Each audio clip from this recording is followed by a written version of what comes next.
Paranormal King Radio Network, bringing you the best paranormal hosts and guests.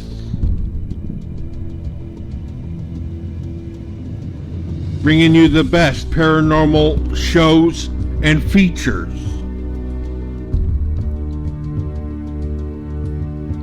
Playing the top musical artists from around the world.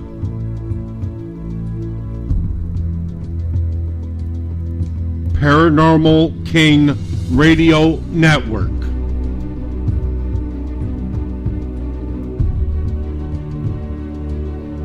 With the best paranormal hosts and guests. The best in paranormal shows and features. Playing the best musical artists from around the world. Paranormal King Radio Network. The paranormal will never be the same.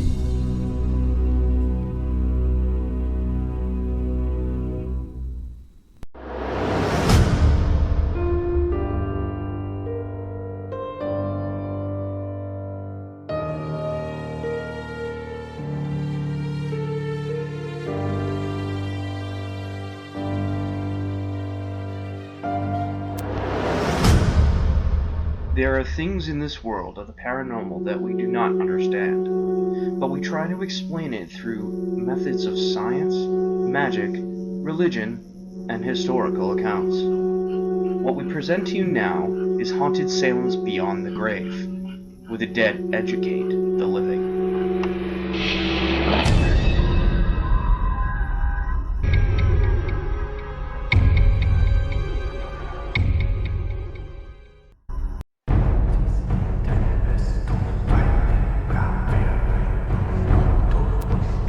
Many strange, unexplained events have taken place in history. People have made discoveries and witnessed bizarre phenomena. Many historical stories have been tainted with legend and falsification. It is interesting to learn about some of the world's most bizarre events, people, and locations. Tonight, on Beyond the Grave Radio, you will learn of such events. Welcome to Beyond the Grave Radio with Haunted Salem, where the dead educate the living. I am your host, Christina Crosetti, and tonight we're here with Rachel Sawyer. Hello. We will be discussing unsolved mysteries in history. I wanted to mix it up tonight with history mysteries, coincidences, murder mysteries, and bizarre mysteries for everyone. We will never solve all the mysteries out there. Not only will many historical enigmas remain unsolved, but many more will arise in the future.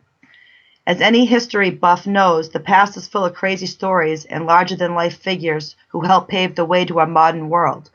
But perhaps the most riveting thing about it is the number of unsolved mysteries scattered across the history books. So starting off with some history mysteries. The Dancing Plague of 1518. In July of 1518, a woman named Fro Trophea turned onto a narrow street in Strasbourg and began dancing. Not a waltz, a tango, or the dreaded Macarena, but a tortured, convulsed inventory dance fever that gripped her for days. It would be one thing if it was an isolated case of psychosis, but Trophea creepy moves were somehow contagious, and about 400 people were infected with the so-called dancing plague over the next month. Many of them died of exhaustion, heart attacks, or strokes, and we have no idea why. The event is widely recorded, but other than chalking the whole thing up to mass hysteria, which is hardly a satisfactory explanation, the reason dozens of people boogied into their graves remains unknown. Wow. Next, we have the Prince in the Tower.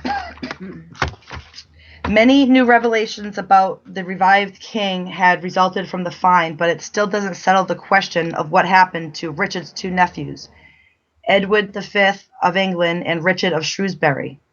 At 12 and 9, the boys were locked in the Tower of London in 1483, supposedly for their own protection. They were never seen again.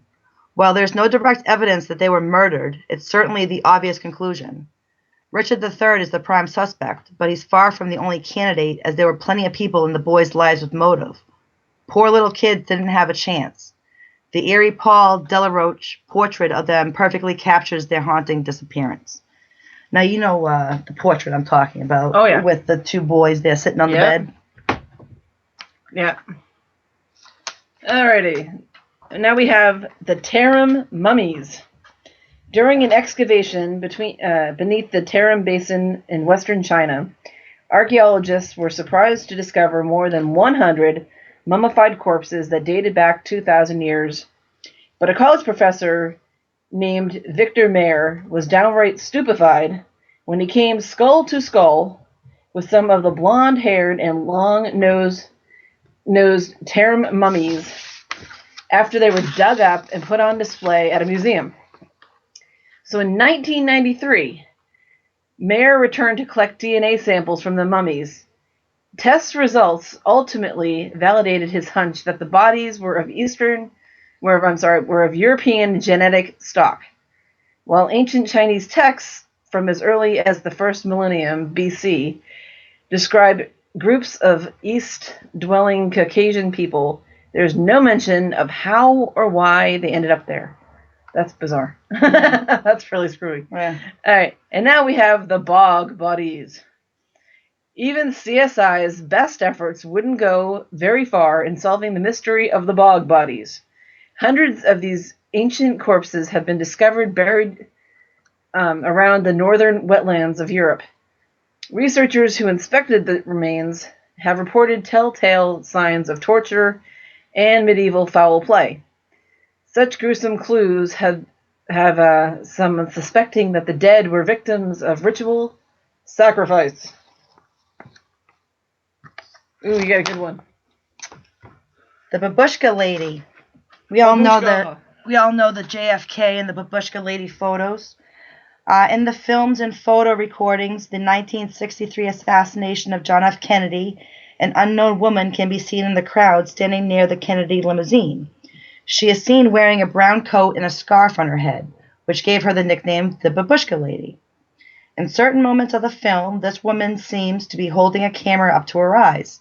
After the shooting, while most people dispersed, the Babushka Lady remained there calmly recording the events. Shortly afterwards, she vanished into the crowds walking up Elm Street.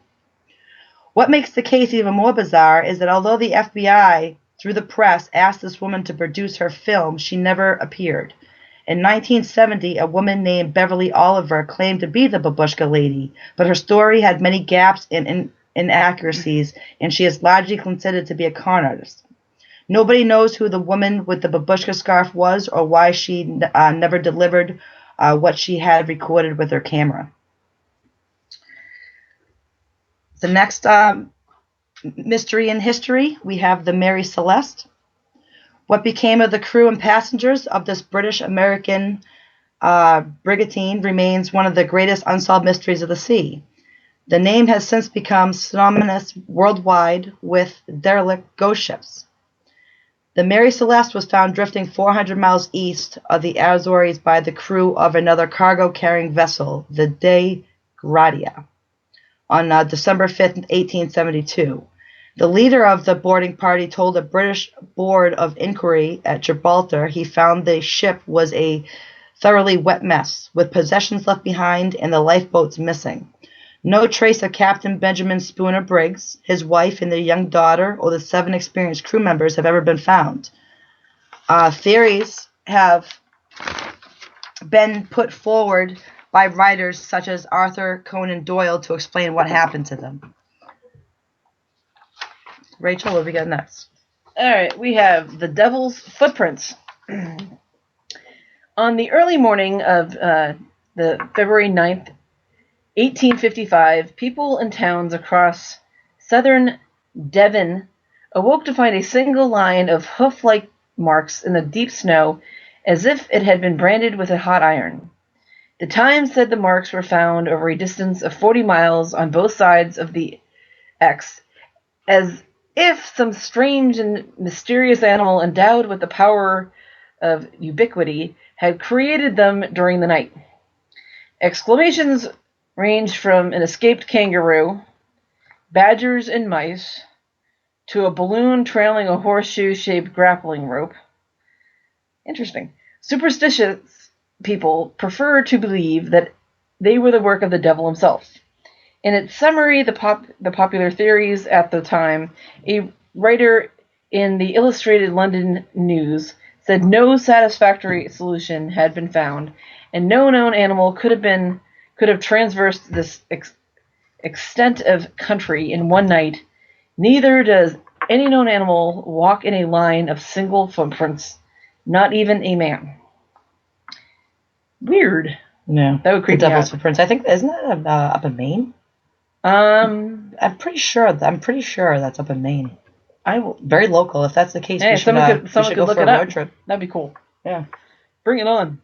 All right, now we have the disappearance of the Indus Valley civilization.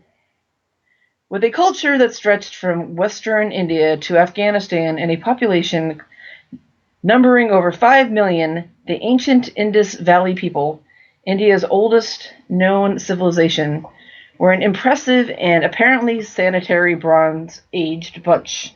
The scale of their baffling and abrupt collapse rivals that of the Great Mayan decline. No, I love the Mayans. Mayans always interested me. My brother's actually part That's awesome. Mayan Indian. Yeah, that's awesome. Too bad he's a jerk. But it wasn't until 1922 the excavations revealed a hygienically advanced culture that maintained a sophisticated sewage draining system and immaculate bathrooms. Strangely, there is no archaeological evidence of armies, slaves, social conflicts, or other vices prevalent in ancient societies. Even to the very end, it seems they kept it clean. Too bad they couldn't teach a lot of people nowadays. But Well, that was a little bit of history mysteries. We're going to move on to amazing coincidences. These are always fun. I love coincidences. So let's discuss some amazing coincidences from our past. The world is filled with astonishing occurrences of coincidence and synchronicity and defy explanation. Are these incredible true stories a mere chance or the hand of fate? First, we're going to start off with a fallen baby saved twice by the same man. In Detroit, sometime in the 1930s, a young mother must have been eternally grateful to a man named Joseph Figlock. As Figlock was walking down the street, the mother's baby fell from a high window onto Figlock. The baby's fall was broken, and both man and baby were unharmed. A stroke of luck on its own, but a year later, the very same baby fell from the very same window onto poor, unsuspecting Joseph Figlock, as he once was again passing beneath, and again they both survived the event. Next, we have Just Like Edgar Allan Poe's book. In the 19th century, the famous horror writer Edgar Allan Poe wrote a book called The Narrative of Arthur Gordon Pym. P-Y-M. It was about 4 survivors of a shipwreck who were in an open boat for many days before they decided to kill and eat the cabin boy, whose name was Richard Parker. Ew. Well, some years later, in 1884, with only 4 survivors who were in the open boat for many days, eventually the 3 senior members of the crew killed and ate the cabin boy. And guess what the boy's name was? Richard Parker. Ooh. Yeah, isn't that cool? That is demented. Okay. Now we have the ever-popular, what's in a name? A computer error gave 2 women in America called Patricia the same social security number. When the 2 women were brought together in an office to rectify the blunder, they discovered that they both had been born with the names Patricia and Campbell. Both their fathers were called Robert Campbell. Their birthdays were on the 13th of March of 1941. Isn't that wild? They had both married military men in the year 1959, within 11 days of each other. They had each 2 children aged 19 and 21. They both had an interest in oil painting. They both studied cosmetics. And they both worked as bookkeepers. And they had the same name. Same name, same social security number. You think the Social Security office would wonder what the heck was going on. Yeah. Alrighty. And then we have Till Death Did Them Part. Aw. In 1996, Paris police set out to investigate a late-night high-speed car crash. Both drivers had been killed instantly. Investigations revealed that the deceased were, in fact, man and wife. Police initially suspected some kind of murder or suicide pact, but it became apparent that the pair had been separated for several months. Neither could have known that the other would have been out driving that night. It was just a terrible coincidence. Can you imagine that? Your husband and wife, and you separated, and next thing you know, you're in the same road, then you both And you both crash into each other and both die. I wonder if they fight in the afterlife. Can you sue each other in the afterlife? Yeah. Actually, it'd be kind of cool. Next, we have Family Heirloom. In 1979, a 15-year-old boy named Robert Johansson, who was fishing in Norwegian fjord, he was quite pleased to haul in a 10-pound cod that might serve as the family's dinner that night. His grandmother, proud of the boy, agreed and began to prepare the fish for supper. She was shocked to find within the cod's stomach a diamond ring, which she instantly recognized as a valuable family heirloom she lost in the fjord while fishing some 10 years previous. I've heard this story before. Yeah, I post a lot of these. No, but this has happened in other situations. Oh yeah, yeah. There's a couple of them that I posted that were diamond but I've earrings. known about it before you even posted about it. So really? Yeah. That's awesome. That's awesome. I like this next one. This next one, King says, actually, there's a lawsuit against God, I'm pretty sure. This next one's called Floating Home. This is really cool. In 1899, while touring, Texas-Canadian actor Charles Coughlin fell in and died in the city of Galveston. His body was placed in a lead coffin, which was sealed and interred in a vault. A year later, a severe hurricane hit Galveston, causing such much destruction, including the cemetery where he was buried. His coffin was washed out of the vault and out of the cemetery by the raging waters and was carried out to sea. The coffin drifted for years on the ocean currents out of the Gulf of Mexico, along the Florida coast, and into the Atlantic Ocean, where the Gulf Stream carried it north. His body had drifted more than 5,600 miles when it was finally discovered in 1908 by a fisherman on the shores of Prince Edward Island, which is Coughlin's home. His body was reburied in the churchyard of the parish where he was baptized. That's screwy. Now, I've heard of something kind of like that happening differently. I mean, isn't that wild how it floated all the way across the world to go back to where it originally came from and was buried back somehow. Isn't that awesome? I think that's awesome. I'm sorry, King. I'm sorry, I love that. That's awesome. I love that tooth. If you want the tooth. If you want the tooth. The tooth, the whole tooth, and nothing but the tooth. All right. All right, so now we have the rejected manuscript. A promising author was disturbed to find his manuscript on his front lawn. It was the manuscript he had given his publisher in hopes of publication, but apparently it had just been thrown disrespectfully over his front yard fence. Did the publisher really dislike it that much? He called the publisher and asked why his work had been discarded so tactlessly. The publisher explained that this was not the case at all. She had great hopes for the manuscript. So what happened? While she was dining at a restaurant, thieves broke into her car and stole several things, including the manuscript. Keeping the valuables, the thieves later then just tossed the manuscript away over a fence and into the author's front yard. Isn't that wild? That is bizarre. I've actually heard of people of having their car broken into, their wallet stolen. The money was taken. They luckily didn't have any credit cards, but of all things, it was tossed into right in front of their house. And they didn't realize. That's crazy. That's just crazy. Okay, now we have Lucky Hughes. On December 5th, 1660. Yeah, 1960. A ship sank in the Straits of Dover. The only survivor noted was Hugh Williams. On the 5th of December, 1767, another ship sank in the same waters. 127 lost their lives.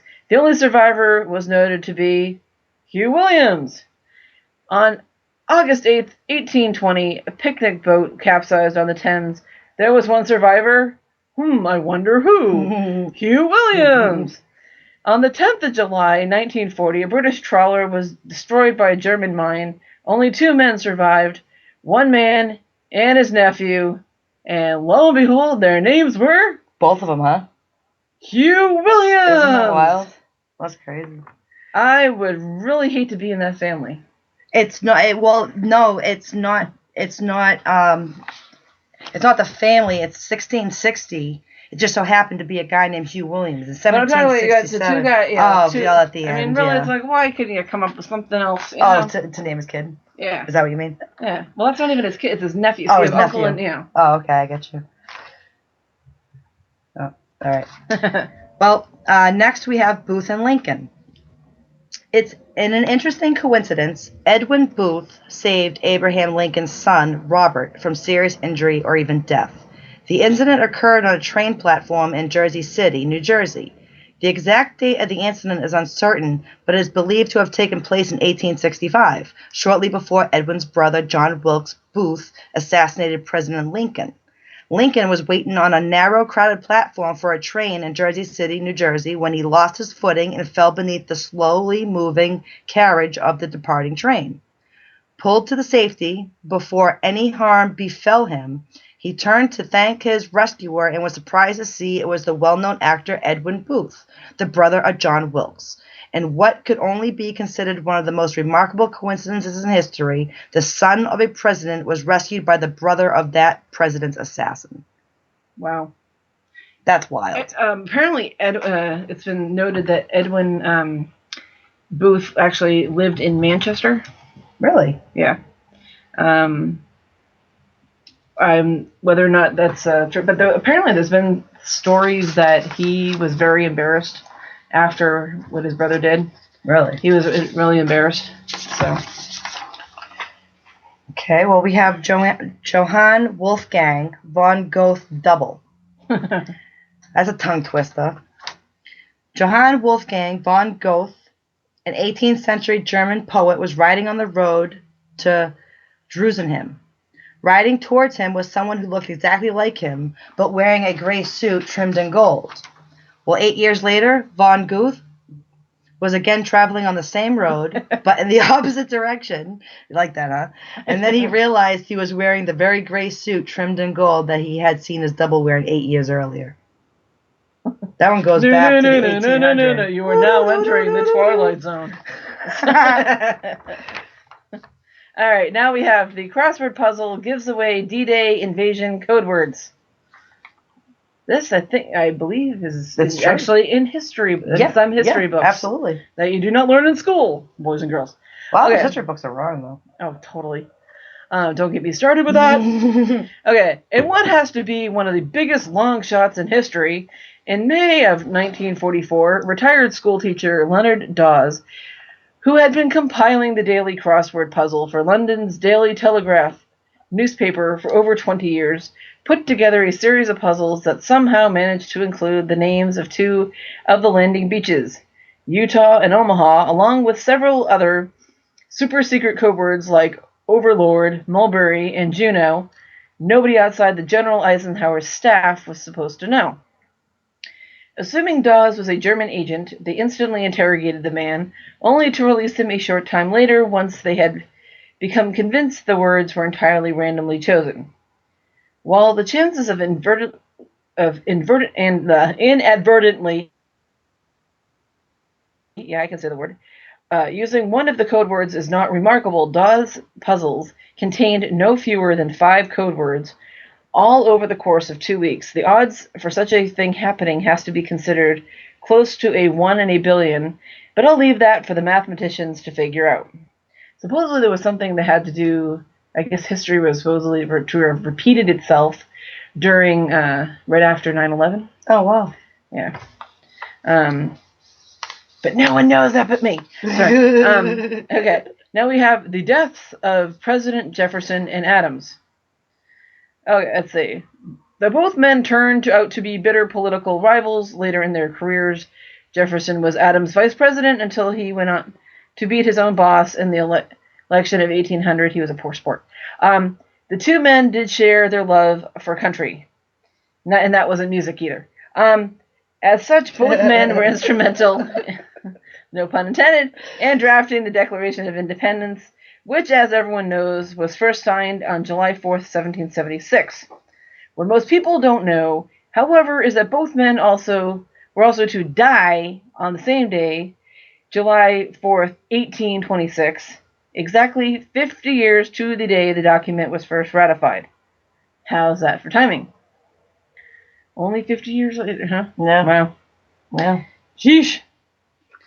Woohoo. And now you've right. got the close call. No, I'm just kidding. A bullet that reached its destination years later. Here we go. Henry Ziegland thought he had dodged fate. In 1883, he broke off a relationship with his girlfriend who, out of distress, committed suicide. The girl's brother was so enraged that he hunted down Ziegland and shot him. The brother, believing he had killed him, then turned the gun on himself and took his own life. But Ziegland had not been killed. The bullet, in fact, had only grazed his face and then lodged in a tree. Ziegland surely thought himself to be a lucky man. Some years later, however, Ziegland decided to cut down that large tree, which still had the bullet in it. The task seemed so formidable that he decided to blow it up with a few sticks of dynamite.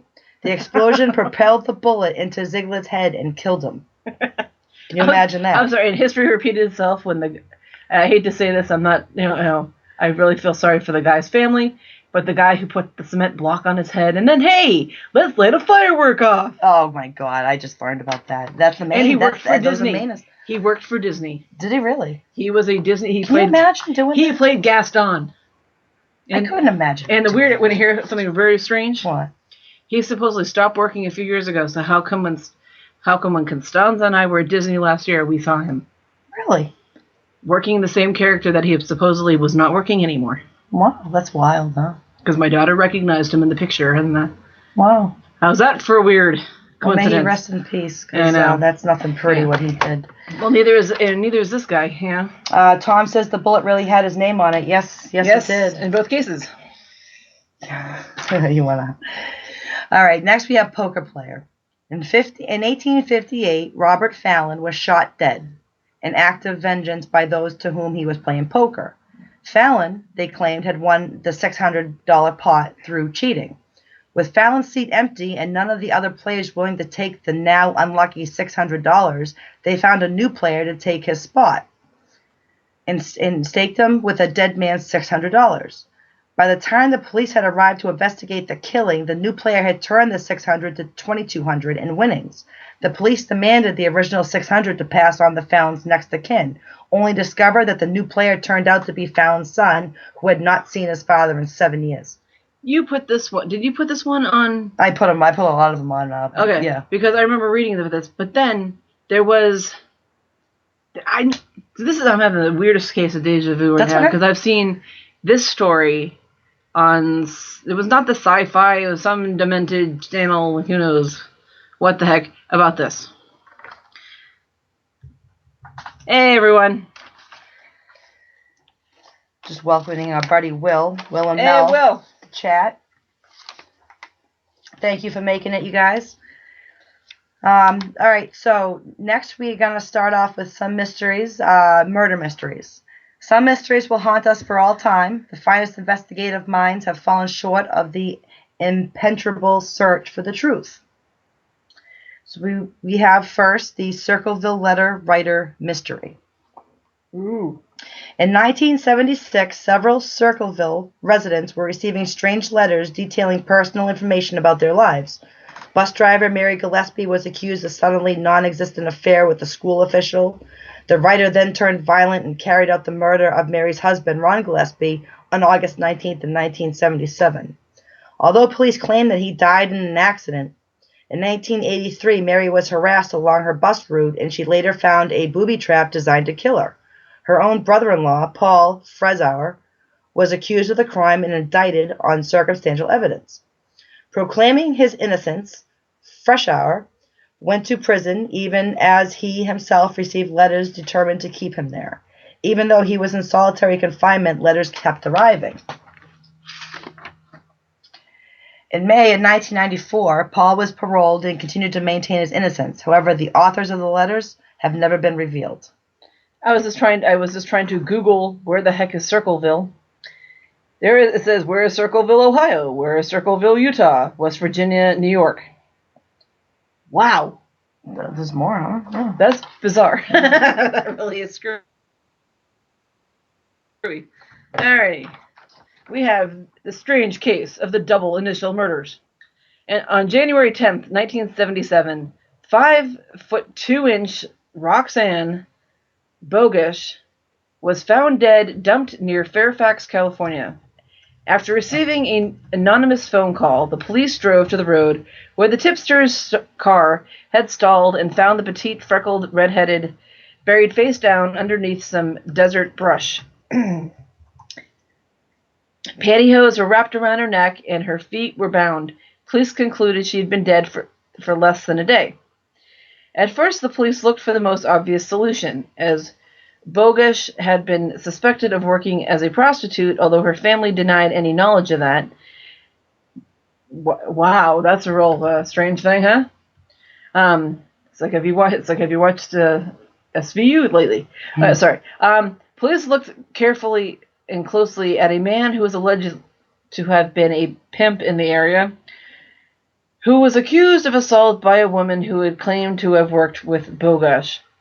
But when that didn't pan out, the trail and the case went cold. Bogusch was just 18. The next year, another woman was found dead. In 1978, Carmen Colon was found in Port Costa, 30 miles away. She was only 22. There was a lull in the killings. It wasn't until over 15 years later that another woman was murdered. Pamela Parsons, 38. A waitress was found dead in Yuba County a year later. Tracy Tafoya, 31, was also found dead in Yuba County. She had been drugged, raped, and tossed in a cemetery. It was estimated she had been dead a week when her body was found. In all cases, the women were found strangled and dumped naked in rural areas. They all reportedly either to have problems with drugs and alcohol, or they were prostitutes. The most chilling similarity among the victims, though, was their unique names.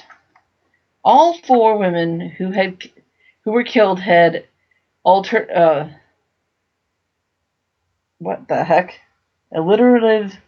initials. Their first and last name began with the same letter. Oh, I just realized that is weird.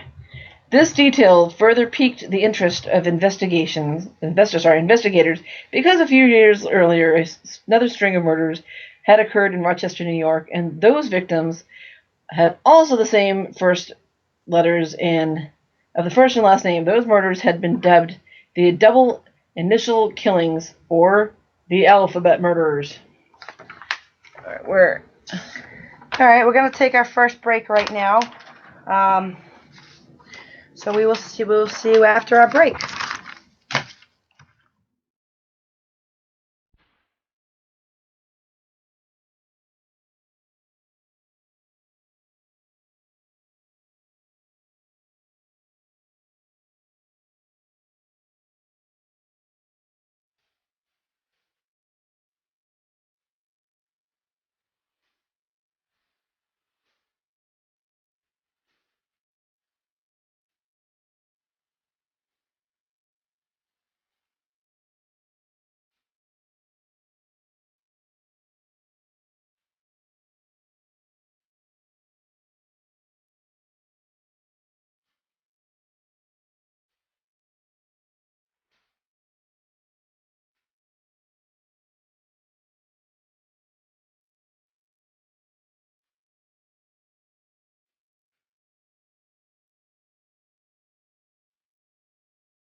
Welcome back to Beyond the Grave Radio, where the dead educate the living. Tonight we are discussing unsolved mysteries on the Paranormal King Radio Network. In case you've just joined us, we are here with Rachel Sawyer. Hey! And next we're going to be talking about the unexplained Brighton trunk murders. In the 1930s, Brighton became notorious for a series of trunk murders when dismembered female bodies were found crammed in separate trunks at Charing Cross Station in 1927, and 2 more bodies at King's Cross and Brighton Station in 1934. The seaside resort, best known as a destination for its illicit weekend trusts, was given the unwanted nickname of Queen of Slaughtering Places, and suddenly Brighton found itself to be the crime capital of England. On May 10, 1927, staff at Charing Cross Railway Station in London noticed an unpleasant smell in the left luggage department where they found the dismembered body of a woman.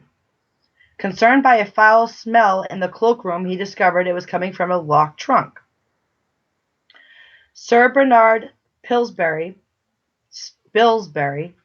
an police pathologist who had worked on the Dr. Crippen case in 1910, was called in to carry out a post-mortem examination at Westminster Mortuary. He found a limbless body with its legs hacked off at the hips and the arms removed from the shoulders. Each piece has been wrapped in brown paper and tied up with string. These are a few of my favorite things. Sorry. The women's shoes and handbag were also in the trunk, and the crime had been committed 2 to 3 weeks previously. 7 years later, on June 17, 1934, Southern Railway cloakroom attendant William Joseph Vinicombe found the remains of a woman in a trunk at Brighton Railway Station. Concerned by a foul smell in the cloakroom, he discovered it was coming from a locked trunk. Summoning Detective Bishop on the railway police who opened the trunk, they found several layers of paper and cotton wool soaked in blood, and a parcel tied with a sash cord that held together arms and a torso. The next day, a case containing the women's legs was found at King Cross Railway Station. Carrying out the post-mortem on June 19, 1934, Sir Bernard Spilsbury stated that the 25-year-old woman was pregnant and suffered a heavy blow to the head with a blunt instrument. The only clue was a piece of paper with the word Ford written on it. The country was horrified, and Brighton police called in Scotland Yard to conduct a massive nationwide operation. The cases of 700 missing women were reviewed, and police checked hospitals and known abortionists. For the first time ever, the police appealed directly to the public for help and information using the press. After a month of investigations with a few results, police concentrated on a house-to-house search. On July 15th, they found a locked room containing a trunk at 52 Kemp Street, Brighton. Inside the trunk was another body of a decomposing woman. 42-year-old Violet Kay had moved from London to Brighton with her lover Tony Mincini in September 1933. Her real name was Violet Saunders, and she was a known prostitute who had been a dancer touring the country in shows. A heavy drinker who was insecure of her much younger love, she accused Mancini of making a pass at one of the waitresses at a cafe where he worked. A few days after the argument, Mancini told his work colleague that Violet had left him and gone to Paris. Well, Tony Mancini was picked up for vagrancy on the outskirts of London on July 17th. When questioned, he gave his name as Cecil Lois England and claimed he had found Kay's dead in their flat and assumed she had been killed by one of their clients. He had panicked because he had a criminal record and had hidden her body in a trunk. On hearing of the house-to-house search, he went on the run. Wow. Yeah. Jeez, that's messed up. All right, we have the mystery of the Gypsy Hill Killings. The Gypsy Hill Killings, or Gypsy Hill Murders, are a group of 5 unsolved homicides of young women in San Mateo County, California, during early 1976. The culprit was dubbed the San Mateo Slasher. The first victim, Veronica Casilla, was discovered in a creek in January 1976. The 18-year-old had been stabbed over 30 times. Tatiana Blackwell, age 14, was reported missing only weeks later, but was eventually found in June. She, too, sustained multiple stab wounds. In February, 17-year-old Paula Baxter was found behind a church, stabbed and sexually assaulted. In April, police uncovered the body of Denise Lamp, a 19-year-old who had also been stabbed over 20 times. The San Mateo slasher struck one more time and killed Carol Booth, who was found May 6th after she had been missing for about 2 months. Investigators connected some of the homicides to each other. All women were young brunettes and most had experienced car trouble prior to their deaths. All were found in wooded areas. A lack of witnesses and dearth of forensic evidence had stalled investigations. Investigations into the murders continued to lead nowhere and usually leave more questions than answers. DNA tests linked the murders of Baxter and Casillo, and the killer's modus operandi seemed largely consistent in all 5 cases. All of the girls were young brunette and experienced. And they all had been stabbed repeatedly. No one had been apprehended so far in any of the 5 cases. In March 2014, the FBI established a task force to re-examine the murders when DNA found on a cigarette butt at the scene of a new murder matched semen from at least one of the related crime scenes in San Mateo, California. On September 8th, 2014, the FBI named Rodney Halboer a person of interest in the slayings. And now you have...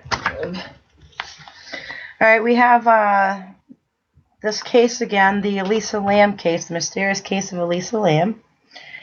We talked about this one of our last shows, actually, a couple of our shows. Okay. There are mysteries that are so eerie and strange that they boggle the mind for days on end. The case of Elisa Lam is one of them. In February 2013, this 21-year-old student of Vancouver, Canada, was found dead inside the Cecil Hotel rooftop water tank in Los Angeles. The LA County Department of Coroner ruled the death accidental due to drowning and said no traces of drugs or alcohol were found during the autopsy. However, there is much more to the story than what is implied by police reports. The first piece of evidence that needs to be considered is an elevator surveillance tape that recorded Elisa's behavior only a few moments before she lost her life. At first, Elisa entered the elevator and apparently presses all of its buttons. She then waits for something to happen, but for some reason the elevator door doesn't shut. She starts to look around as if she's expecting or hiding from somebody. At 1:57, her arms and hands start moving in a very strange manner, almost not human, and she appears to be talking to someone, something, or nothing at all. Then she walks away. The elevator door then shuts and appears to start working again. Right after the events of the video, Elisa apparently gained access to the rooftop of the hotel, climbed into the water tank, and somehow ended up drowning in it. Her body was found 2 weeks after her death after hotel guests complained about the water tasting in color and just bad and black, remember? Oh, yeah, that's right. You remember we talked about that? Yeah. And I said something about, there was something about that, if you YouTube it, there's something about that elevator that's just not right. Yeah. You know what I mean? I'll have to YouTube it because I'm interested myself. But seeing this, Seeing the surveillance footage, most people would conclude that she was under the influence of drugs. However, Elisa did not have history of drug use, or autopsy concluded that no drugs were involved. When one looks at the context and the circumstances of this death, things become even more mysterious. Built in the 1920s to cater to businessmen to come into town and spend a night or two, Cecil Hotel was quickly upstaged by more glamorous hotels. Located near the infamous Skid Row area, the hotel began renting rooms on a long-term basis for cheap prices.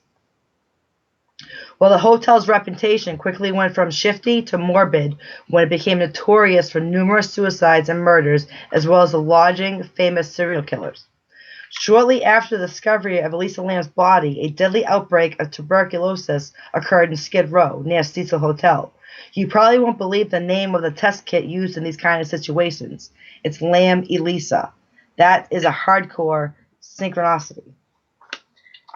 LA authorities ruled in June 2013 that Elisa Lam's death was accidental and that she was probably bipolar. That being said, some questions remain unanswered. How did Elisa, who obviously not in her right mind, end up in the hotel's water tank, an area that is difficult to access? So I definitely want to YouTube that. That's something I want to YouTube. That's definitely bizarre. Yeah. If she was not in her right mind, why didn't she was on the roof? Why didn't she fall off? Why did she not just walk off the edge of the roof and follow? Yeah. No, she ends up in the water tower. Mm-hmm. So bizarre. Okay. Now for a completely and demented one, the Hinter K-Feck Hinter murders. K-Feck murders. Yeah. Okay.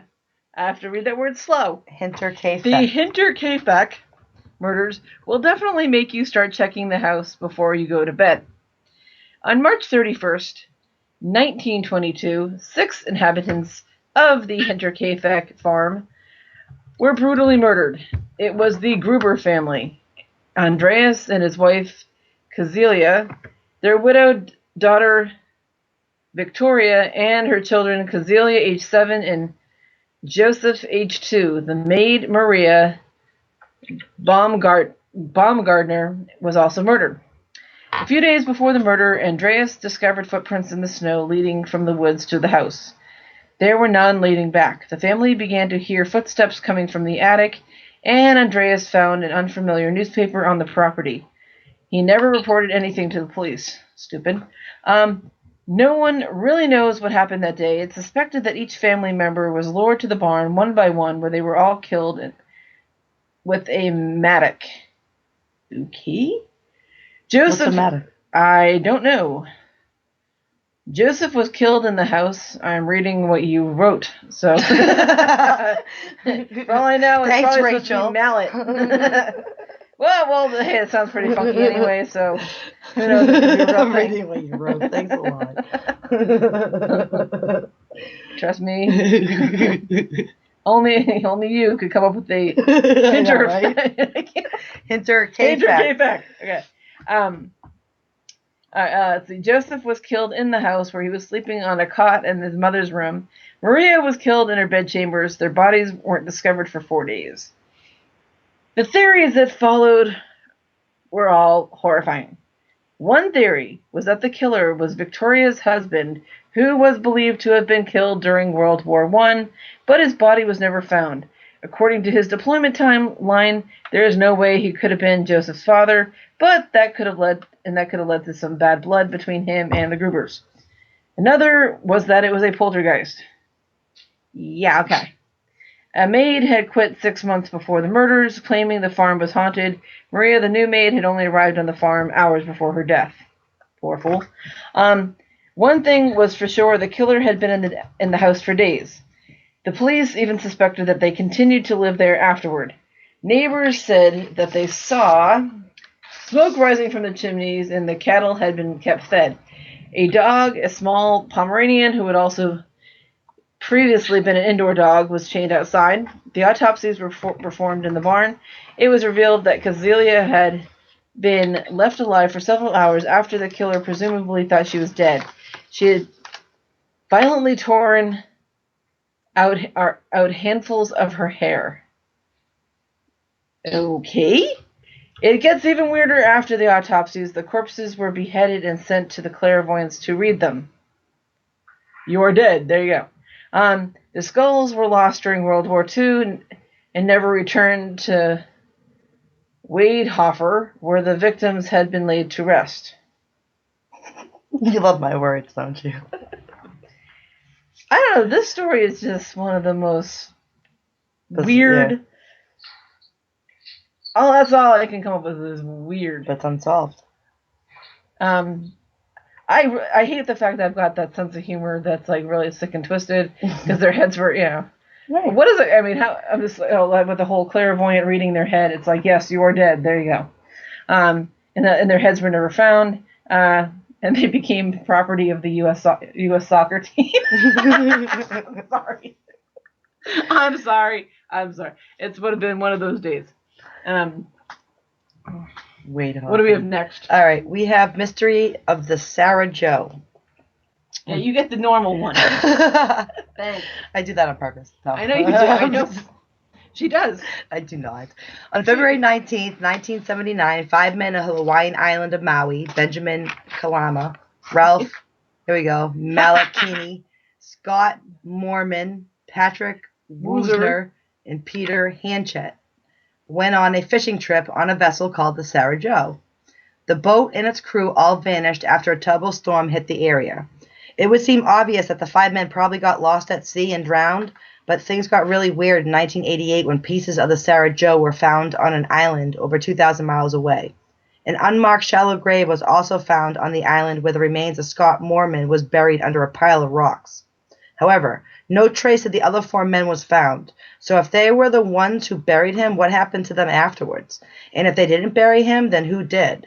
To make things even weirder, this island had apparently already been searched a couple years beforehand, and no one found the pieces of the Sarah Joe or the grave at that time. So the fate of the 4 other missing men and the mystery of how Scott Mormon was buried remains unsolved. Well, the thing about the tide, the tide could pull it out, bring it out to sea or whatever. It doesn't say that the island was inhabited, was an uncharted. So who knows? He could have gone. People have had some weird experiences out to sea. He could have gotten into a fight with somebody. He could have gotten into a fight with somebody. That's actually one I like to do. And buried him. Yeah. So it doesn't explain the rest of them, but that could explain why he was buried under rocks. They could. Very much so. And who knows? There could have been an underwater cave. But I'm very interested on what I want to say. I don't know. Ghost ships. Love them to death. I love ghost ships. No pun intended, huh? No pun intended, no. But I want to do a ghost ship. Oh, why not? Yeah. All right. So now we have the unsolved crime mystery of Marilyn Sheppard.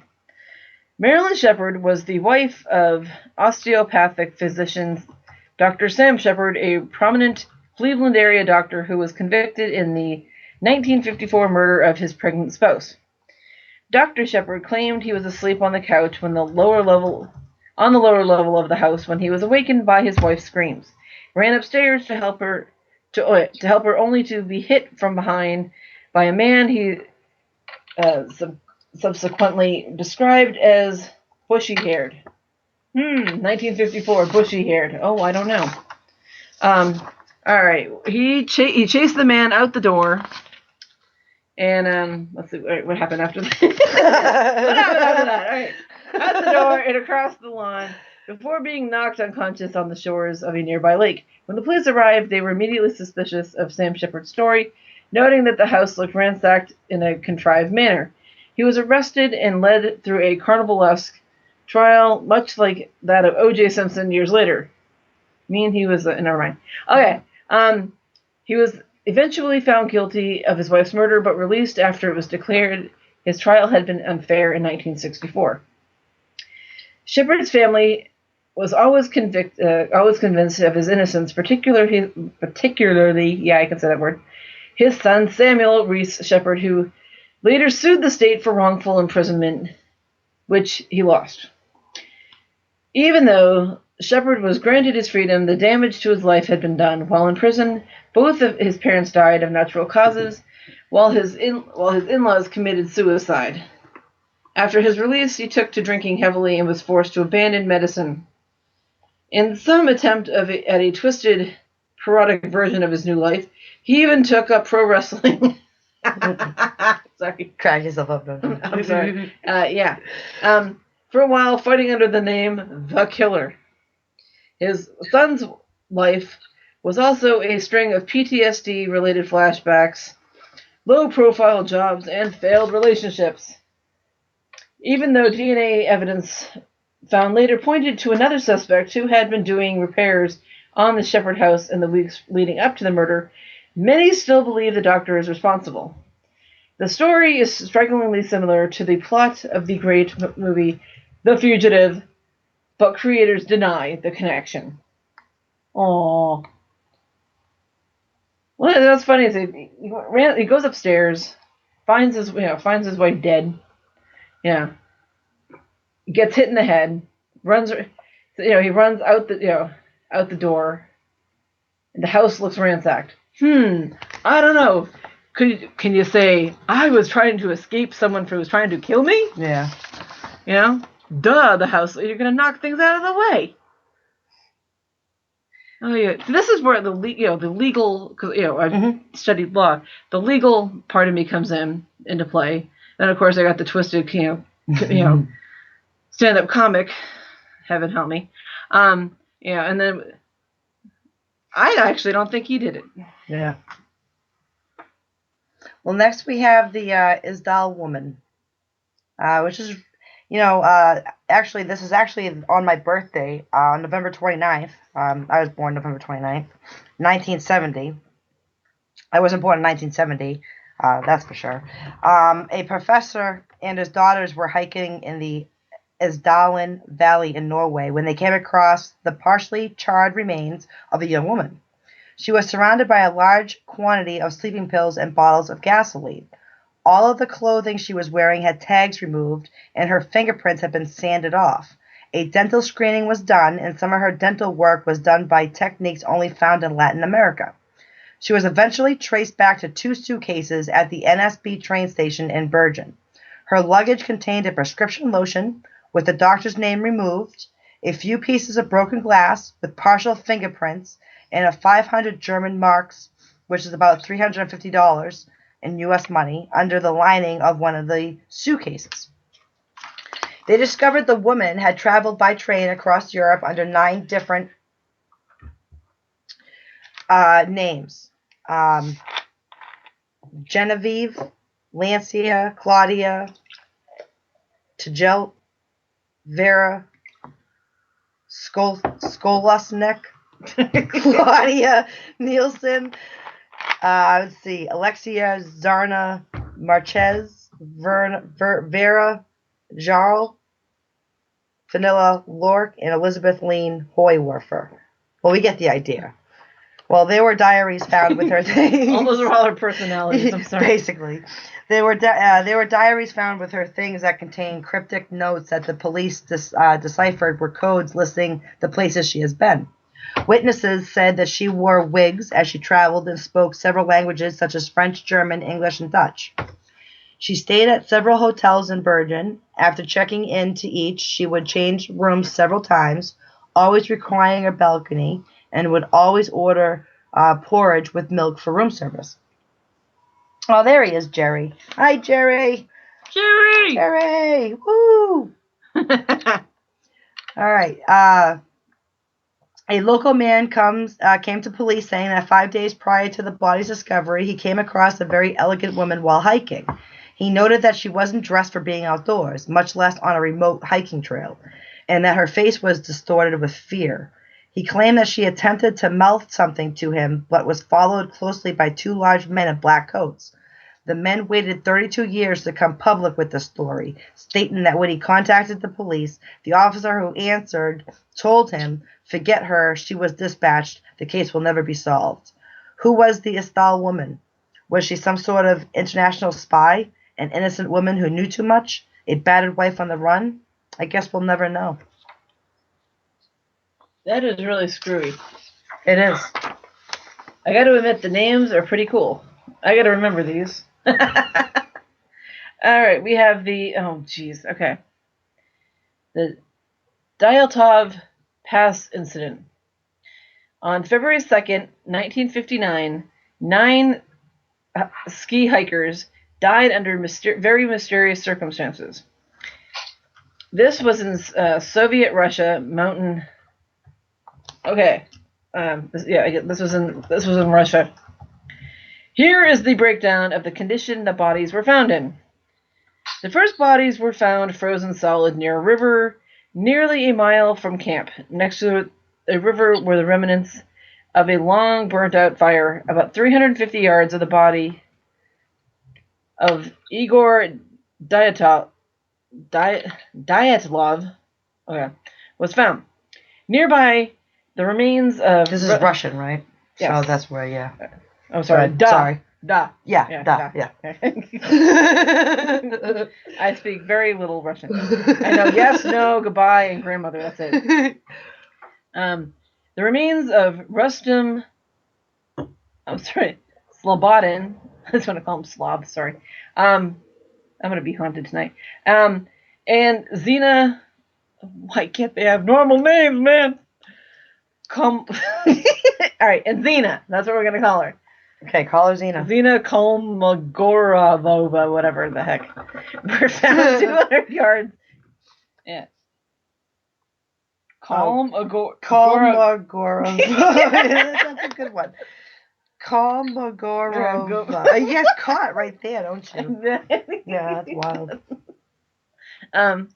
We're found 200 yards apart in a way that seemed like they had been trying to crawl back up the campsite. I don't know which is worse.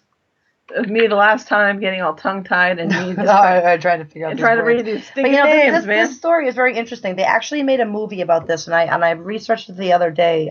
It's called The Devil's Pass. So if you guys want, The Devil's Pass is this That's right what it's here. about. Okay, yes, cool. All right. Yeah, go ahead. All right, so 2 months later, the rest of the bodies were found under 15 feet of snow in a small den that they had hollowed out themselves. They had broken bones and terrible internal injuries. Yeah, see, there we go. The tongue-tiedness. No tongue-tied. Yeah. But no external wounds, not even scratches. Pieces of their clothing had high levels of radiation. Some of them were fully clothed, and others were almost nude. The most gruesome discovery was that of Lyudmila Dubanina. Okay. Dubanina, whatever. Dubanina. It has an in and out. Yeah. Well, think about it. Dubanina. Dubanina. Yeah. Who was missing her tongue and both of her eyes. Okay. None of their injuries appeared to be fatal. Okay, that's messed up. Well, they're missing eyes, missing tongue, talking about it would be fatal. Go ahead. Rustam even had a small crack in his skull, but that would have not caused his death. Okay. A boy who helped find the bodies claimed that they all had a deep brown tan. Also strange, their tent had been ripped open from within. The theories are endless. Yetis, ghosts, aliens. No, because they went camping. They went out there. No, I'm laughing. They went out there to go camp on the mountain. Yeah, no, I'm laughing not because of the Yetis and all that. No, I know. I love this. The theories are, I love it. Yetis, ghosts, aliens, the KGB. Oh, the KGB. I've met some KGB. They're pretty funny. And an orgy gone wrong. No, seriously, they the story is really screwy. Yeah, but, no, it is because they went out there. Go ahead. A simple camping trip goes horribly wrong. That's really what The Soviets say that it was just a compelling natural force because of Russia. They found the eyeballs and the tongue in a lockbox that's in the snow. So why would someone put their eyes and the tongue in a lockbox in the snow? Watch the movie, The Devil's Pass. I'm telling you, it was awesome. Under the circumstances. We'll probably never know what happened that night. Experts have tried effortlessly to solve the mystery, but all have failed, only coming up with more dead-end theories. I'm sorry, I have to laugh at the whole, the orgy gone wrong. Oh, that's okay. The Yeti, the KGB. I've actually met some KGB agents, who back in the 80s. Yeah. When Russia was still, Soviet, Mm-hmm. And they seem like they're freaky. Yeah. But they're not. Oh, they're funny. They're funny dudes. Are they? Oh my god. Oh. Yeah. Yeah. That's pretty cool. I could tell you, but then I'd have to kill you afterwards. All right. So next, we have the Veliska Ass House. I didn't say ass. I said ask. Ask. Sorry, axe. Think Lizzie Borden took an axe. Villisca Axe House. All right, there's my tongue twister for the night. On the night of June 9, 1912, the well-liked Moore family, including 4 children aged 11 and under, and 2 other children, friends of the Moore's daughters, Catherine, were bludgeoned to death by an axe in their home. The bodies were found the next morning, their heads covered in bedcloths. Among the suspects of the murders were a drifter named Andy Sawyer, a visiting priest accused of pedophilia named Reverend George Kelly, and 2 men separately suspected of being serial axe murderers. A string of axe murders across the country prior to and following the Villisca murders closely resembled each other, but were never officially connected. Excuse me. Both suspected serial killers, William Mansfield and Henry Lee Moore, went on to murder their families 2 years and several months after the Villisca case, respectively, but neither was definitely tied to the Villisca, and the case remains unsolved. So we all know the story of the Axe House because I post it all the time. If you read Haunted Salem. What do we got next? All right, we have the the Axeman of New Orleans. The Axeman of New Orleans. Yeah, go ahead. Yep. Between 1918 and 1919, an axe murderer killed 8 people in New Orleans and surrounding communities, with more victims suspected. The majority of the crimes... Okay, fork over the other side. I try to get it. The majority of the victims were Italian-American, and most were killed with axes that belonged to them. On March 13th, 1919, someone claiming to be the Axeman published a chilling letter in the newspaper, which in part read, "I am not a human being, but a spirit and demon from the hottest hell. I am what you Orleans, whatever, and your foolish police call the Axeman. When I see fit, I shall come and claim other victims. I alone know whom of he whom I have sent below to keep me company." Yeah, okay. Weirdo. The Axeman's identity was never discovered, and the murders stopped as suddenly as they started. Probably because he realized he read his own thing and decided he is a whack job. All right, we have the Moonlight Murders next. Between February and May of 1946, an unknown serial killer called the Phantom Killer shot 10 people, 5 whom had died, in and around Texarkana. An urban legend grew around the case, stating that victims were attacked by the full moon. However, this claim was unsubstantiated. Residents of the area were thrown into a panic, and many chose to nail down their windows and/or purchase firearms. Early victims Mary Janine Larley and Jimmy Hollis, who survived the attack, described the Phantom Killer as a very tall man wearing a white sack over his head, with holes cut out of the eyes and mouth. Nearly 400 suspects were arrested over the course of the investigation, and numerous people made confessions, but none were convicted. And there is a movie, was it The Town? Oh, the Town Dread Sundown. That's what that one? Yes, it is. Oh, the Moonlight. Okay. And it's the Town that Dreaded Sundown. Yeah. Is that, yeah. If you look on, I believe it's on Netflix. Okay. Very interesting movie. Is it really? I'll have to check that out. I love horror. I love it. I mean, under the circumstances, I know we're talking about murders here. And then there's also on Netflix, there's the behind the scenes of the whole story. Nice. They go more into depth. Nice. So we're gonna. We have. Oh man, I like the next one. Darn. You can skip. Well, now, all right. You want to skip? Yeah. All right. Okay, we got the Mad Butcher of Kingsbury Run. Yeah. I want to read it. Also known as the Cleveland Torso Murder, the Mad Butcher of Kingsbury Run was a serial killer active in Cleveland in the 1930s. The official victim count is 12, but investigators believe that the true number is likely higher. The Mad Butcher was so named for beheading and dismembering his victims,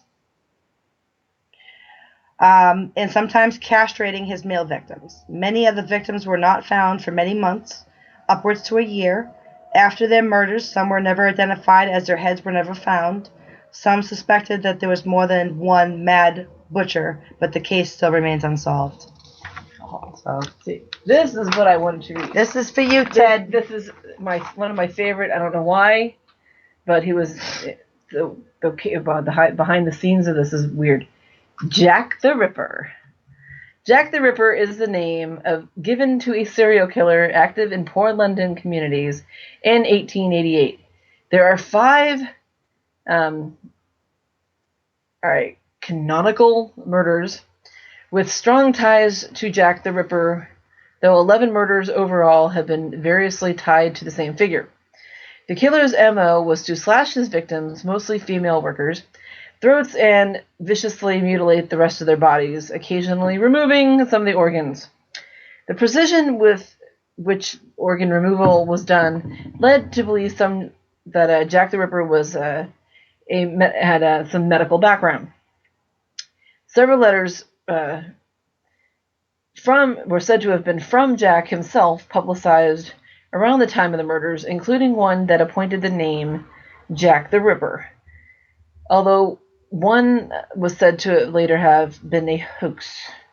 Another letter, known as the From Hell letter, in which the author claimed to have fried and eaten half of a victim's kidney, was thought to be authentic.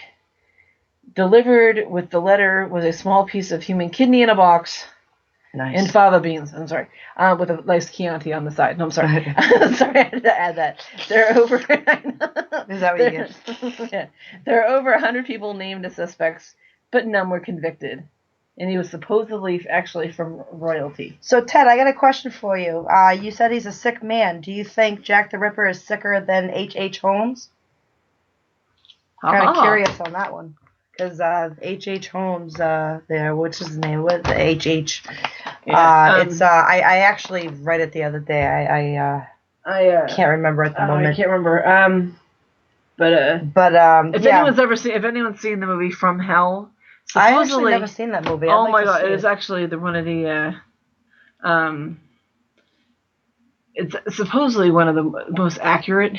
Really? Yeah. No, From Hell. That's obviously Jack the Ripper. Yeah. What's 1,000 times?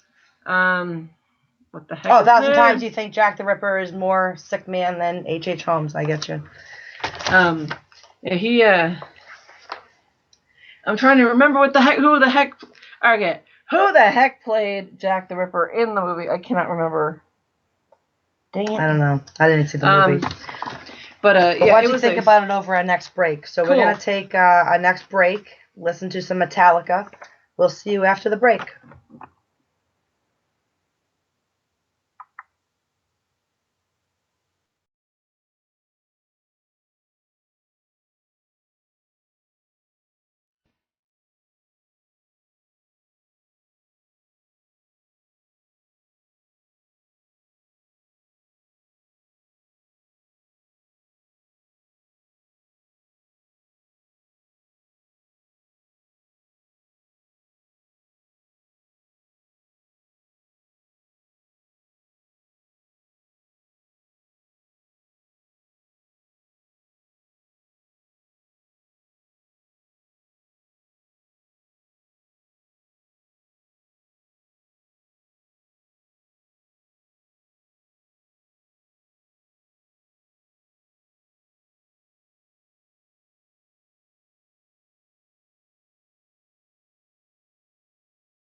Welcome back to Beyond the Grave Radio, where the dead educate the living, here on the Paranormal King Radio Network.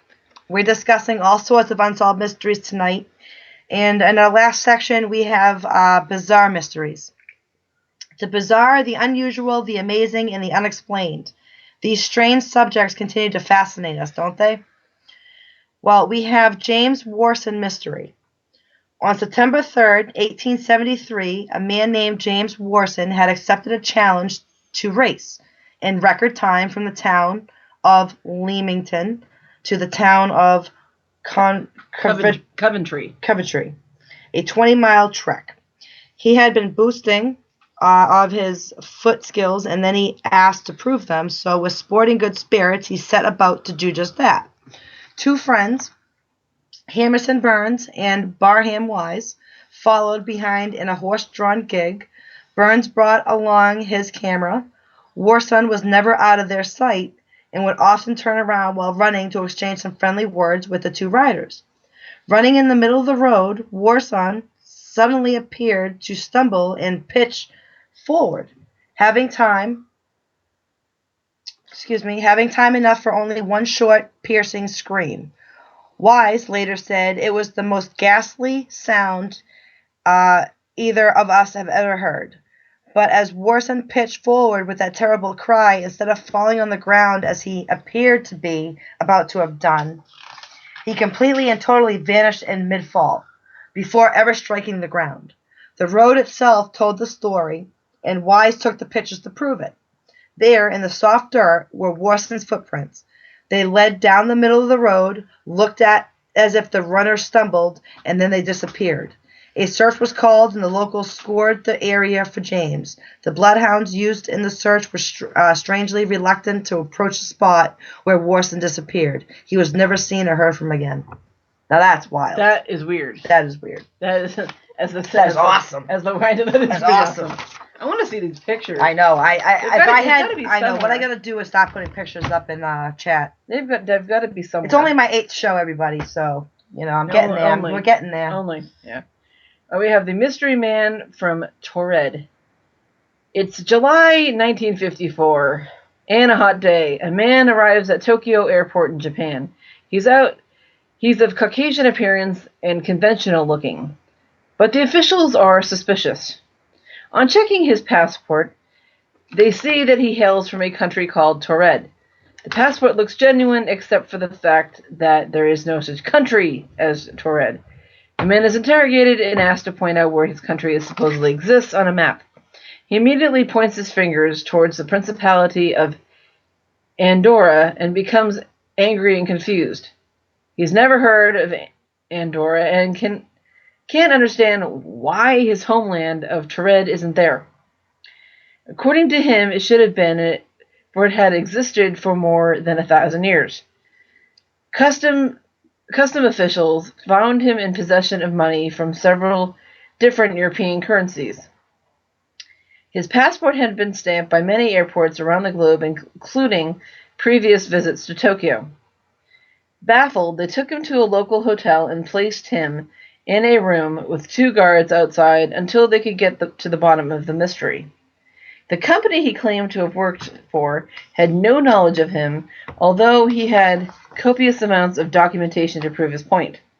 The hotel he claimed to have a reservation for had never heard of him either. The company officials in Tokyo, he was there to do business. The company officials in Tokyo he was there to do business with. Yep, you guessed it. They shook their heads too. Later, when the hotel room he was held in was open, the man had disappeared. The police established that he could not have escaped from the window because the room was several floors up and there was no balcony. He was never seen again, and the mystery was never solved. I've heard that story before. Yeah, the mystery man of Torrid. I've heard of that story before. Yeah, they think he's a time traveler. Yeah, it's one of the time traveler stories. Yeah, and it's like a bizarre story. A story of someone disappearing off one of the MBTA trains.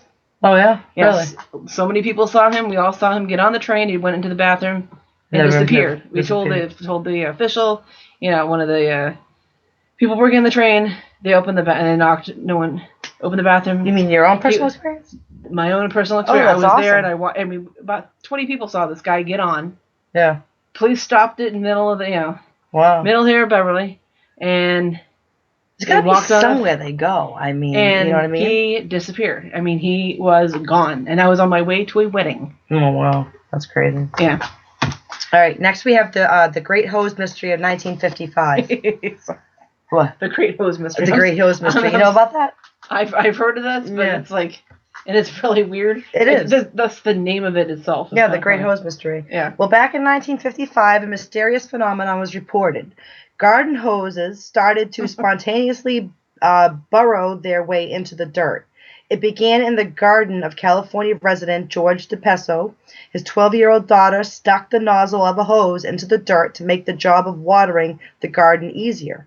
And then the hose, with the water running, started to burrow downwards. Over 20 feet of the hose disappeared into the earth. The same phenomenon was then reported in Minnesota, Michigan, New York, Florida, Ontario, and Kansas. Geologists speculated that the rapid flow of water was creating a vacuum at the nozzle, causing the hoses to slide downward into the earth.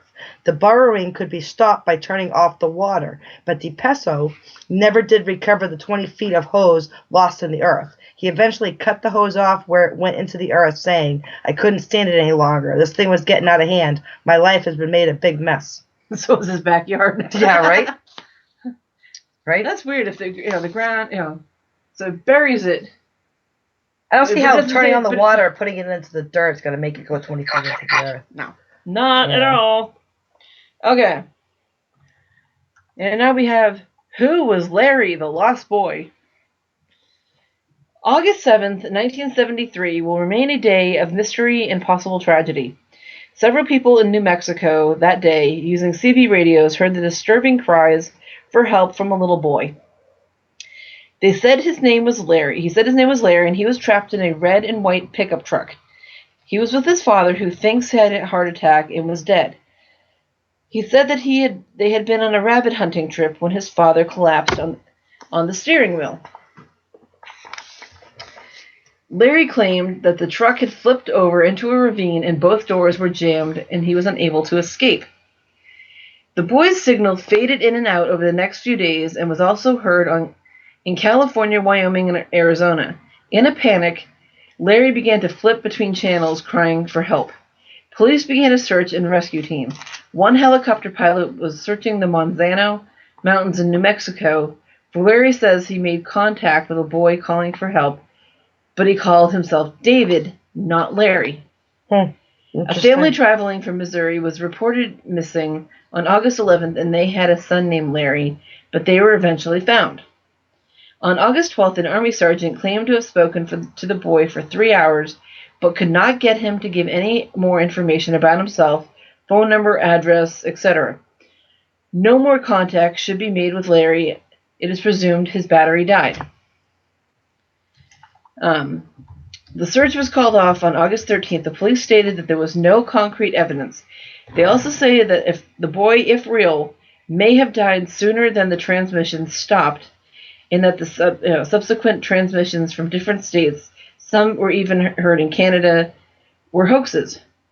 Many believed it was a hoax, but those who spoke to Larry swear to this day that it wasn't. That the emotion and the crying they heard from little Larry was no doubt the real thing. Yeah. So was this a prank? Or did Larry die alone in the mountains?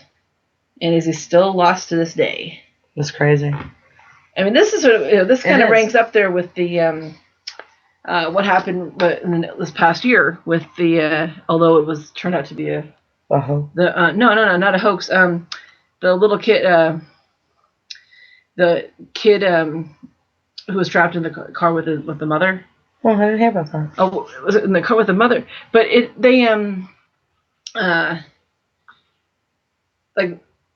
people like how did they find the mother trapped in the car? The car was on a ravine. People have driven by this like thousands of times. This happened like within the past few months. Huh. And it was in the news and everything. But that is It's amazing. I haven't heard a lot about these. Yeah. Next, we have Dighton Rock. The Dighton Rock is a 40-ton boulder located on the shores of Taunton River in Massachusetts, and it is covered in puzzling petroglyphs. For nearly 300 years, people have speculated about its origin and meaning. Investigators have attempted to decode the odd glyphs since an English colonist first described the boulder in 1680, but they had little success. In 1963, state officials removed the boulder and kept it for preservation. Most scholars think the stone carvings of the Native American origins. Some of the wilder theories have proposed that it was a work of Portuguese, Chinese, or even ancient. Here we go. Phoenicians. Phoenicians. So they don't know where the Dighton Rock came from. It's not even that far from here. No, it's not. We should go check this thing out. To the that would be the Bridgewater Triangle. Yeah, we should go and check it out. Yeah. All right. We already did an investigation at the Bridgewater Triangle, but we want to go back. We want to take you with us. I'm talking about the cliffs. The actual rock, yeah. Yeah, that'd be pretty cool. All right, now we have the Green Children. The Green Children of Woolpit were two children who appeared in the village of Woolpit in Suffolk, UK, in the 12th century. The brother and sister had green-colored skin, even though they appeared normal in all other ways. They spoke an unrecognized language and refused to eat anything other than pitch from bean pods. Eventually, their skin lost its green color. After they learned English, they explained that they were from Land of St. Martin, which was a dark place because the sun never rose far above the horizon. They claimed that they were tending their father's herd and followed a river of light when they heard the sound of bells. Then they arrived in Woolpit. Some of the more unusual theories proposed for the origin of the children are that they were Hollow Earth children, parallel dimension children, or extraterrestrial children. Interesting. The Green Children, yeah. They found them in the mountains. Next, we have the Pollak Twins. In 1957, 11-year-old Johanna and 6-year-old Jacqueline Pollak were tragically killed in a car accident in Northumberland, England. They were sisters. A year later, their mother gave birth to twins, Jennifer and Gillian. Jillian. G's with a J, not a G. Nope, that's Jillian. Huh. The younger twin, Jennifer, had birthmarks on her body in exactly the same place as Jacqueline had them. The twins then started requesting toys belonging to the deceased girls, which they had no prior knowledge of. The twins even asked to go to the park that they'd never been to before, but the deceased sisters have. A well-respected psychologist at the time, one Dr. Ian Stevenson, studied the case in depth and concluded it was likely the twins were reincarnations of their departed sisters. So you have to look into that. That makes the Pollak Twins, it's called. Yep. That makes a lot of sense. Alrighty. We have Mothman. On a dark night in November 1966, 4 American teenagers claimed they saw a huge bird-like monster with glowing red eyes while cruising along a back road near Point Pleasant in rural West Virginia. That explains it all. Okay, sorry. They claimed it rose into the air, unfolded its bat-like wings, and pursued them as they sped away in terror. The next morning, the sheriff's offices held a press conference, and the media dubbed the creature Mothman after the Batman series that was showing on TV. Yeah, okay. I'm telling you, because I said West Virginia, that explains it all. Encounters with the demonic bird inspired the 2002 movie The Mothman Prophecies, directed by Mark Pellington. The film was based upon journalist John Keel's book that chronicled an outbreak of uncanny experiences in the Ohio Valley.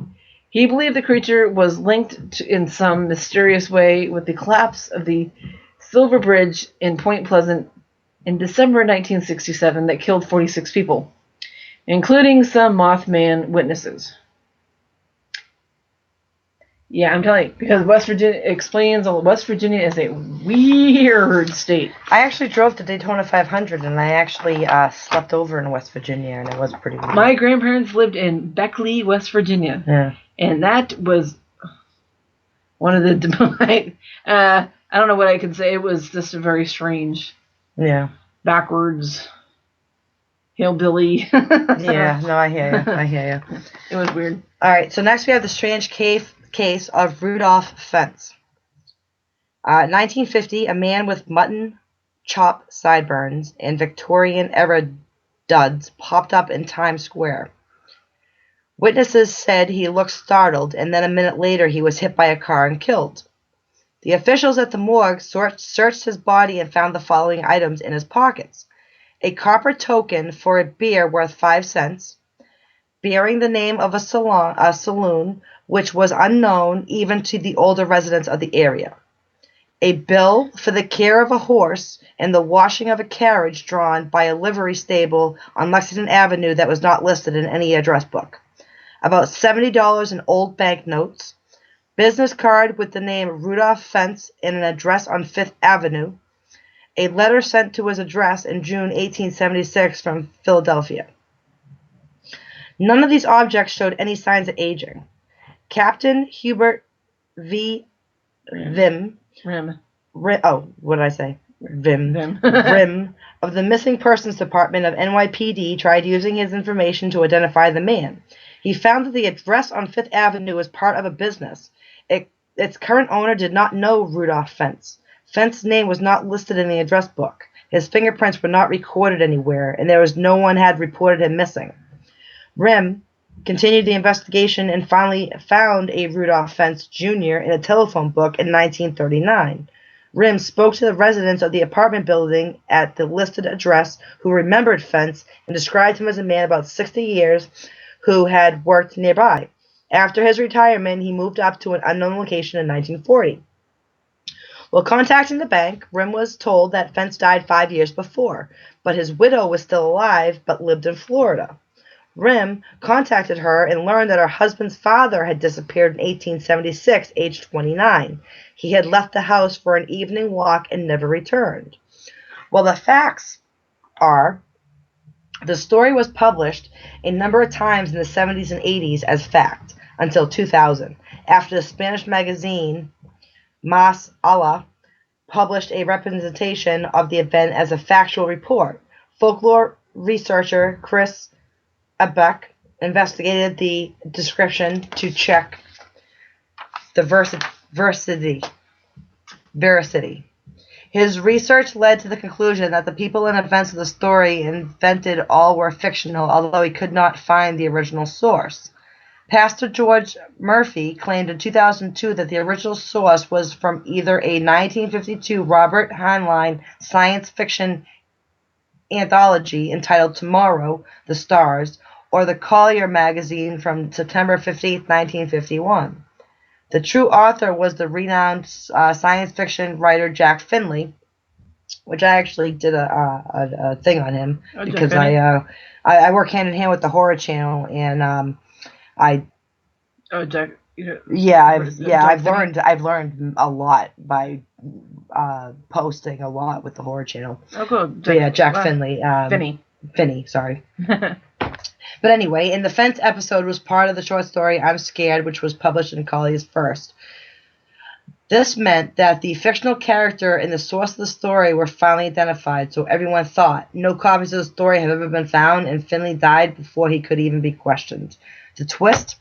Well, in 2007, the researcher worked for then Berlin News Archive found a newspaper story in the archives from April 1951, reporting the story almost as it reported today.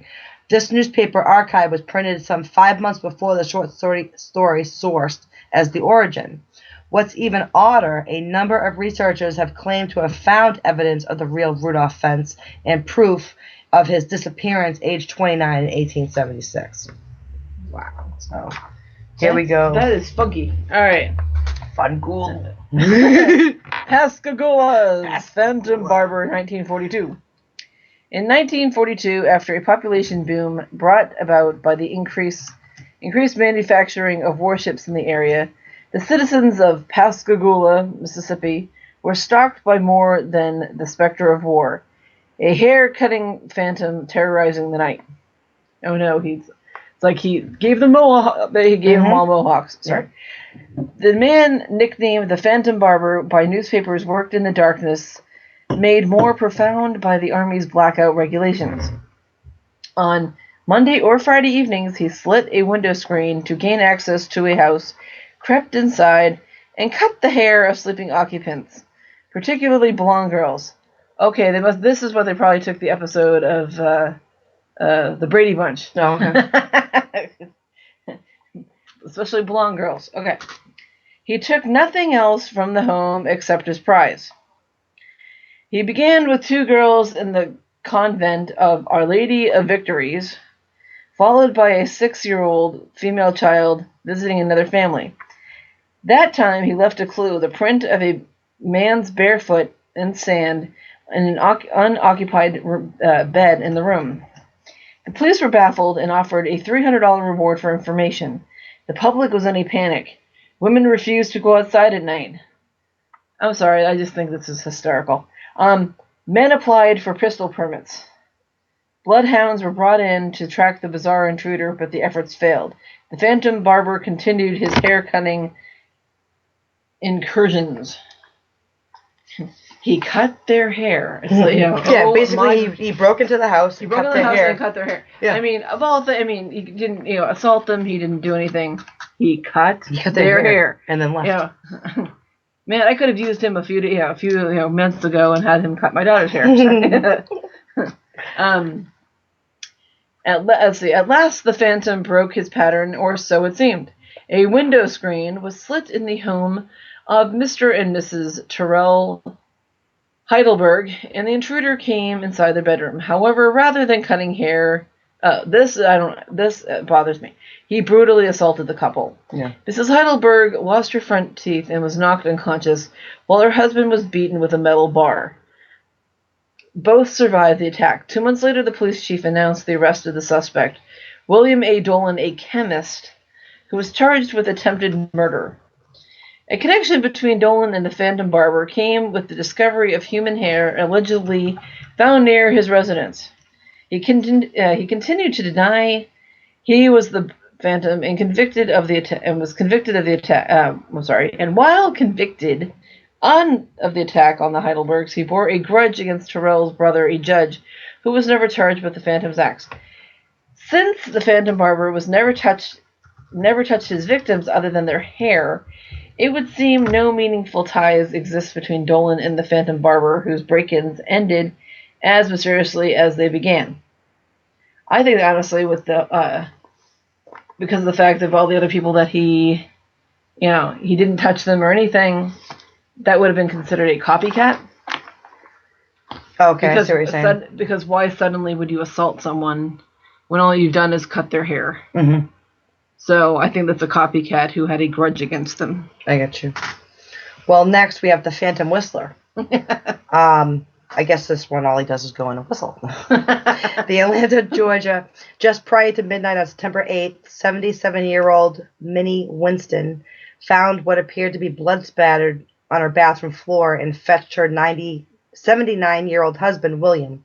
Further searching by the couple revealed more spots of red, blood-like fluid on the bathroom lower walls, the kitchen, living room, bedroom, hallways, basement, you name it. Blood was also found in the crawl space and under a television set. Nothing like this has ever happened in their rented house before, and the couple were understandably, had to say that one slow, understandably alarmed. They owned no pets and lived alone together. Unable to come up with a satisfactory explanation, and with blood continuing to come out of the floors and walls, Minnie and William called the police. Oh, you know what's funny? This is actually not the Phantom Whistler. I apologize for that. This is the House of Blood. I apologize. I messed up. This is called the House of Blood. So anyway, Minnie and William called the police. At first, their concern wasn't taken seriously. William regularly underwent dialysis at home, but he and his wife insisted the blood belonged to neither of them. On police investigation, laboratory results showed the liquid was human blood type O. Both William and Minnie were type A. So once detectives ruled out evidence of wrongdoing, they were at loss to explain the phenomenon and dropped the investigation. So basically, was the house bleeding a hoax perpetrated by the Winstons or evidence of poltergeist activity? We've been unable to discover what happened to the couple following the events in 1987. Current records indicate the house was at 1114 Fountain Drive is occupied. So, hold on one second.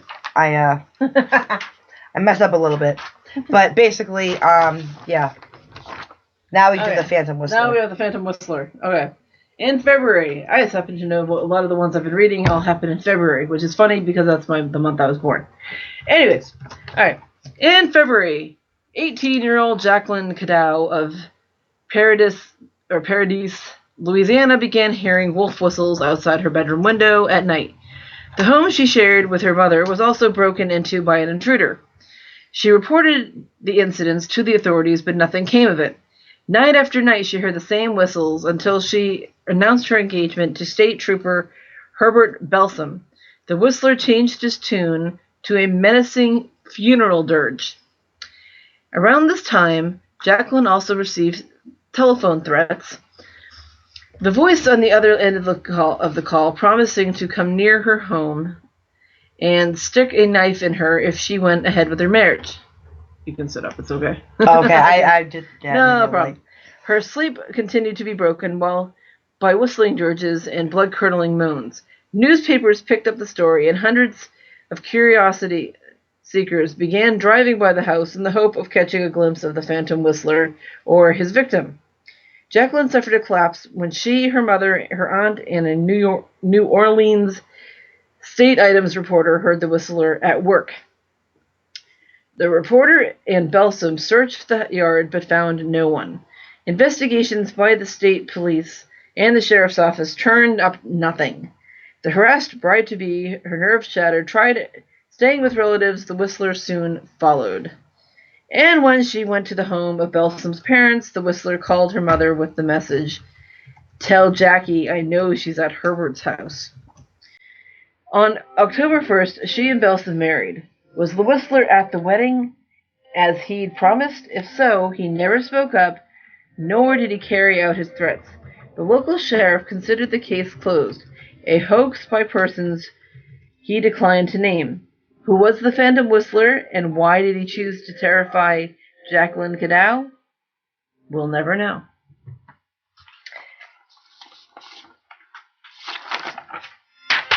And that is it for our show. Basically, that was a lot of mysteries for one night. And I want to thank everybody in chat. I want to thank the Paranormal King Radio Network, Ross Raposo, Thank Rachel. you, King. Yeah, you're King, quite welcome. I want to thank you. Rachel, I want to thank you as well. And we're undecided for next week's show.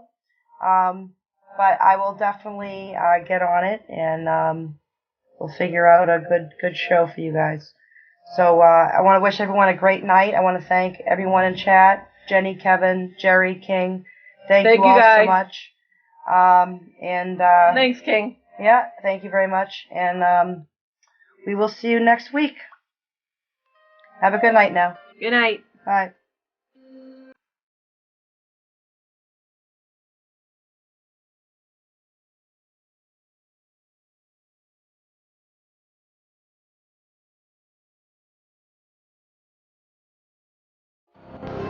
That ends this episode of Beyond the Grave Radio with Haunted Salem, where the dead educate the living. Thank you for listening to what the dead had to say. All the stories mentioned are true, and if interested in more, visit us at mysteriesofhauntedsalem.com.